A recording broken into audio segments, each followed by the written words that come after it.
Hi guys. A few viewers wrote in and wanted my take on this, and 3.5, I'm gonna say 4 weeks ago, my brother sent me an article and he said to me, "You're about to be out of business." The article was U.S. court rules dreadlock ban hiring process is legal. The 11th U.S. Circuit Court of Appeals recently ruled against a lawsuit filed by the Equal Employment Opportunity Commission against Catastrophe Management Solutions, effectively ruling that refusing to hire someone because of their dreadlocks is legal. The ruling was, in essence, traits in a person's appearance that are tied to their culture but are otherwise changeable, are not protected, and can be used to deny job offers. A lot of people were in an uproar, and I understand it, fully understandable, and here's my take on it. I understand different perspectives of this topic. People don't know how our hair behaves. A lot of us don't know how our hair behaves. Now, this is different times. We are in a Western culture, and in a lot of the Western countries, a lot more people are entering the workforce with natural hair, with dreadlocks, twists.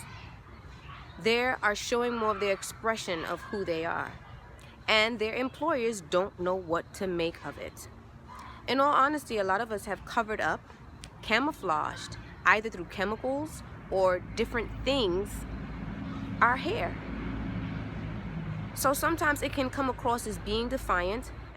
Now, if you were an employer and you have a certain business culture that you'd like to uphold, there are certain rules and certain descriptions and certain ideals you'll like the people to exemplify because it's a business culture. The fact that dreadlocks is on the table for discussion is a very good thing, because now people will be educated. Well, what is that they're doing to their hair, and why is that? Now the court is ruling that it is immutable things that cannot be changed. You cannot discriminate against, such as a person's height or such as a person's skin coloring. Do people think it's fair? No, it's not. It just is. But understand, discrimination goes way beyond than just having locks. People are discriminated against for being too plump, too thin, too tall, too short. People are being discriminated for being a different ethnicity. A lot of times you are discriminated against and you don't even know that you are. You go for a job interview or to join an organization and they don't give any idea as to why you're discriminated against or you're not chosen. Sit there with an open-ended question of why didn't they choose me? Why didn't I get the job? And you still carry on. The difference now is the person was given an option. The option is you can work here, just cut your hair. But here's the funny thing. Suppose she chose to cut her hair, worked at the job, and was fired later. People find so many ways. They don't need to use your hair, you know. They find so many ways to discriminate. My point being is, who are you in response to this? Another thing to also consider is that just because it is legal to not hire someone because of their dreadlocks does not mean all employers believe in that. Not every employer on the planet that is sifting through resumes and interviews is going to say you can't work here because you have locks. That's just the worst case scenario.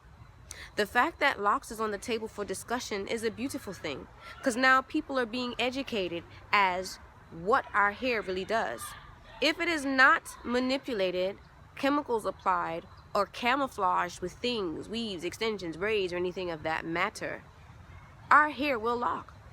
Some people will come to understand, hey, this is a more highly groomed form of locks. And then you have the free form, the organic locks. It doesn't matter if you have free form organic locks. What matters is people can tell whether neglect is in there or it's a spiritual awareness. People who have organic locks and free form locks that have a certain spirituality about them carry themselves in a different way than a person who is, I'm going to say, homeless and has locks because of being homeless. There's a totally different air about them, stance, and behavior. Those who have organic freeform or spiritual locks, and when I say organic freeform, where you let the hair do whatever it wants to do, I can't picture them straight-laced in a job like that, where they're not allowed to bring their spirituality through the work door. What part are you playing in this intricate tapestry on the subject of employment and dreadlocks or natural hair and locks? Some people are going to petition. That is what they feel called to do, and they rightly should. What about those who are sitting on the sidelines and say they want to be entrepreneurs? Isn't it also a time for us to step up to create more jobs, build more jobs for ourselves, and create more employment for other people where you won't discriminate against others? Are you being the boss that you'd like to work for? That's my take on the subject. Some people may lose their jobs. Some people might not get hired. Some people have locks as a hairstyle. Some people have locks as a lifestyle. Some people have locks as a spiritual form of expression, creative form of expression. Who are you in that? Are you standing in your truth? And are you willing to stand in it, even though you can be physically challenged about it? Financially challenged about it? Stand in your truth. It is individual specific. At the end of the day, it's your beauty. You trust it and own it or not. Trust your beauty and own it. Peace.